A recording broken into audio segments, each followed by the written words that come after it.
नमस्कार मित्रांनो, ज्यांना ब्रह्मज्ञान झाले आहे त्यांच्यासाठी कर्म अकर्म पाप पुण्य शुद्ध अशुद्ध असे काहीच राहत नाही। त्यांचे जगणे वागणे सहज निर्मळ होते। याचा अर्थ असा नाही की त्यांनी पाप केले तरीही चालेल, उलट ब्रह्मज्ञान झाल्यामुळे त्यांचे आचरण आपोआप शुद्ध होते।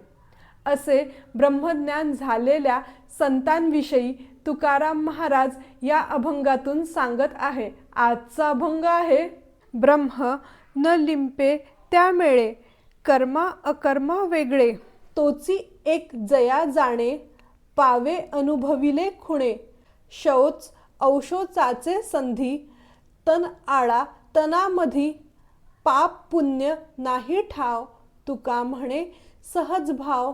या अभंगात संत तुकाराम महाराज म्हणतात, ब्रह्म न लिंपे त्यामेळे कर्मा अकर्मा वेगळे। प्रपंचातील कर्म अकर्माने ब्रह्म मलिन होत नाही, लिप्त होत नाही।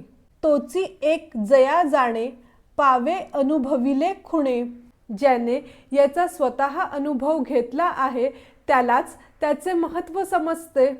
शौच औशोचाचे संधी तन आळा तनामधी, ब्रह्मतत्वाला शुद्ध अशुद्धतेचेही वळण लागत नाही।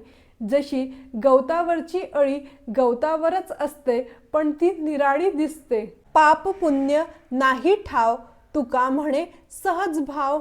तुकोबा म्हणतात, त्या ब्रह्माच्या ठिकाणी पाप पुण्याचे दोष सुद्धा लागत नाही। जय हरी विठ्ठला।